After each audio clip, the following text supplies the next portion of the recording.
See, this is the only life you've got. So you don't want to squander it doing something you don't want to do, feeling you can't do any better. You can do better. You should do better. You deserve to do better. You're entitled to that. That is your right to do better. And consequently, most of us go through life sleepwalking, never really discovering our true potential, never enjoying life to its full extent. And so, therefore, I think that there are some things that we need to begin to do to take charge of our destiny. What would you do if the unthinkable happens to you? What would you do? If you had an accident, or you lost your job, or you were laid off, or you became ill, how would you provide for yourself? If the unthinkable happens to you, and it doesn't always happen to the other person. It can happen to me, it can happen to you. But most of us go through life thinking that, well, just maybe it won't happen to me. That we'll just read about somebody else that will happen to us. Talking to a friend of mine by the name of Maria, who is wheelchair bound, and she said that she had an experience in her life that taught her that she's not immune from life, because she was diagnosed as having muscular dystrophy at age 15.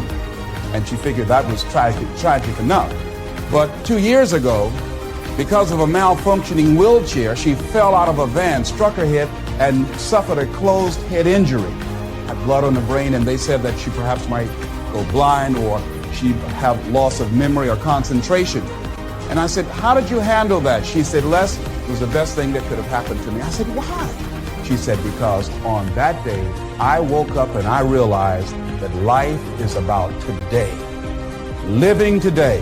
That whatever I want to do, I do it right now. She said, I enjoy getting up in the morning, looking out of the window, just looking at the grass.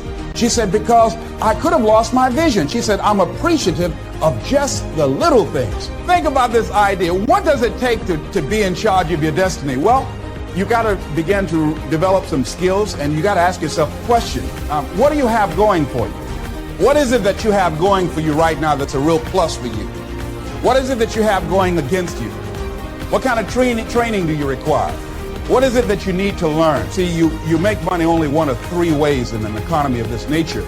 You have to have a skill, like I've developed a skill to become a speaker, or have some specialized knowledge, or have a particular product or service that you can provide for the public. John H. Johnson of Ebony Magazine said something very important. He says, there is no defense against an excellence that meets a pressing public need. So any idea that you have, it must fulfill a need for somebody. Once you think about it, don't worry about the fact that you don't have all the things you need in order to make it happen. Decide that you're going to do something about it. Become an active force in your life. See, you've got some talents and abilities right now you have that if you don't challenge yourself to use those talents and abilities, you'll never ever discover the full effect that they can have on achieving all the things that you want to achieve. Most people go through life never using the power they have. You have enormous power to begin to create all the things that you want in your life experience that most people go through life never using. See, ladies and gentlemen, if you don't use your talents, if you don't use this power, this force that you have within you, you're going to lose it. If you have the ability to write, and if you don't write, you're going to lose the ability to write as well as you do right now.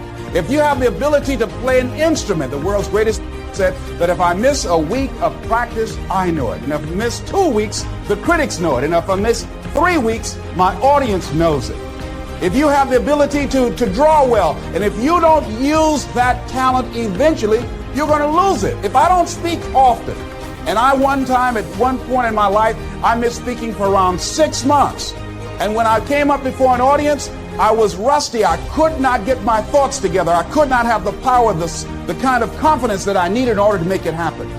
So whatever you want to do, whatever idea that you have, the longer that you're sitting on that idea, you're either creating or you are disintegrating.